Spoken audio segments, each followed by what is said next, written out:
I'm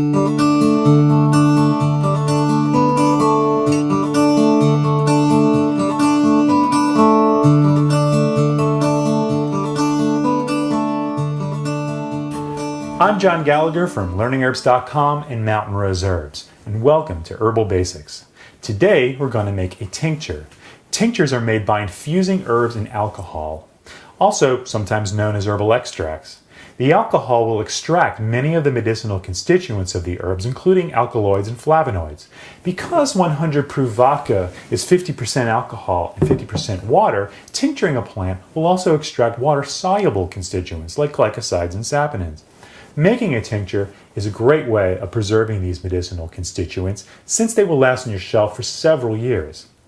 Tinctures also are very convenient way of taking herbs into our system. Like, it's easy to take a dropper full if you're sick, and also to take tinctures on the road with you if you're traveling.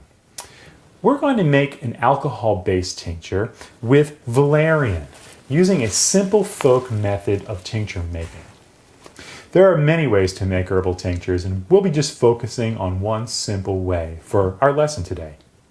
Here's what you'll need: enough dried valerian root to fill a pint jar like this halfway. And the smallest package on mountainroseherbs.com will do the trick.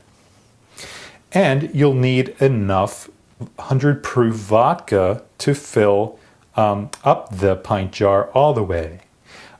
Bottles this size will do it, and if you can't get 100 proof in your state, then 80 proof will do the trick as well. And you'll also need a wide mouth pint, that's over 16-ounce jar. It comes with the metal lids, which is fine, along with some cheesecloth, which is available at any supermarket as well. Now, we use valerian as a calming herb to help relieve insomnia. Valerian can help people to fall asleep and also improve the quality of their sleep.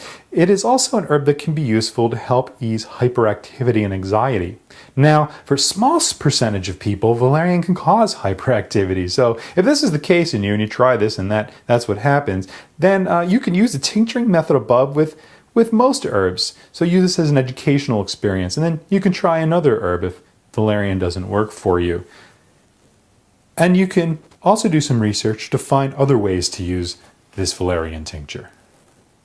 Now, the first thing you want to do is fill your jar halfway with root. Now, just as a rule of thumb, when working with dried plant material and using 100 proof or 80 proof alcohol like this, filling the jar halfway using the folk method, not that often you see like 1 to 5 and other kinds of measurements, a different method, just your simple folk method, which always works great for us, is that we fill, when we use dry plant material, we fill it halfway, and we use full, we chop fresh plant material, we chop it up and fill the jar to a light pack. So whatever tincture you're going to make, this is your basic rule of thumb for the folk method. Okay, so I got that halfway. Then I'm going to pour in my vodka over the roots into the point where the lid ring starts. And of course we're using half, using half with dry plant material because the water will reconstitute the roots and it will start to swell up. You get this idea by just looking at this completed one that's been sitting for 6 weeks, and you see that this is done the same way, and that the roots are practically filling the entire jar. Okay, so that's why we do it that way. Then we want to take our stir or chopstick or whatever you've got and stir it in real good. Okay, there we go. Very good.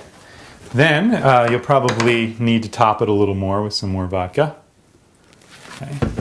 And we'll cap it with any cap, or the metal caps it comes with is fine. Okay.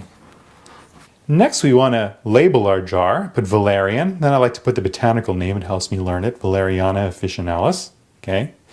And this is in 100 proof vodka, which is actually 50% alcohol, like 80 proof vodka is 40% alcohol. You just divide the proof in half. Okay. And I put the date, 4/10/09. Now, for the first week, I'm going to put this someplace where I can see it and come by and shake it every day or stir it up every day. Kind of move it around and top it off if I need to. Usually that happens the first few days. And I'm going to do that for a week, and then after that, you can do it after that too, but we're going to let this sit for 6 weeks. And then next you get any kind of bowl or something to pour your tincture into here, and I have a strainer. Then I put my cheesecloth on over it. And this is my valerian root here that's been tincturing and extracting rather for about 6 weeks. Labeled this one as well, of course. Always label or you're going to end up with a bunch of brown mystery liquids. Though valerian has a pretty distinct smell. You might be able to guess this one by its smell. Kind of smells like old socks, some people say. So I'm going to pour everything into that and get a spoon or end of something to get the rest, get all of it out there. Okay, great. Then, what's great, nice and convenient about this is that you can pick it up from the sides and squeeze it out, squeeze all the good stuff out.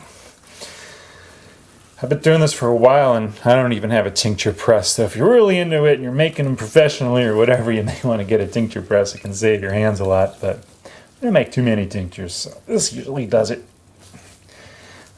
Okay, wring it on out.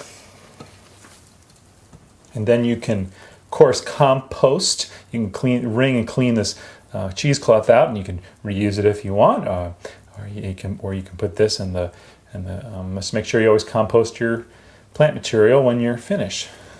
Okay, I just want to mention too that when you're labeling, you can also just take a piece of paper and use Scotch tape even, and you can be a little easier than using labels, which kind of get gluey on your jars and all. So if you're reusing your jars a lot, which I hope you do, it's another way you can do it, which you do in our house as well. Now I'm going to take the finished, and I'm going to show you here that what I got, and you can expect to yield about half of the size jar you were making. So that's about exactly half. So this is making us 8 ounces of finished tincture. Okay, what's great about when you make tinctures is you can just clean out the jar you brewed it in and pour your finished tincture in it and store it on the shelf out of direct sunlight that way. Because with oils though, however, it has to be in a bone dry jar, okay? But with tinctures you can do it this way, you store it out of direct sunlight, and it's okay for it to be in a clear jar. But if you use a different jar, just like an 8-ounce jar or something, just make sure you label it. Always label it and the date so you know what year you made it. But they do last a long, long time, so you don't have to worry about them going bad. And but what we do is we'll store that and then simply get one of these little dropper bottles that you can get at herb shops and Mountain Rose Herbs, sometimes health food stores. And let's fill this up. Okay. Okay. All right, now got our finished tincture in our little bottle, dropper bottle. This is a 1-ounce dropper bottle.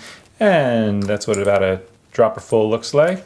And sometimes you have to squeeze it real good to fill it up. Just make sure you label your dropper bottles, as always. I keep saying that in every one of these lessons. Label, label, label. I'll put valerian tincture on it. Okay, and you can take this with you wherever you go. And then when you run out, you can go back to your original jar and fill it up again. And this is a heck of a lot cheaper than... gosh, this in the store would be almost 100. Just that alone could be nearly $100 worth of tincture, and you just made that for just a little bit of vodka and some valerian root, and you can refill this 7 more times. Now, for sleep issues, take a dropper full a half hour before you go to bed at night, and if you wake up in the middle of the night, you can take another dropper full. What you want to do is you just want to take it and put it in a little warm water, and then drink it right up. You'll find out more about valerian and tinctures and tincture making on herbmentor.com. Thanks so much for joining me today.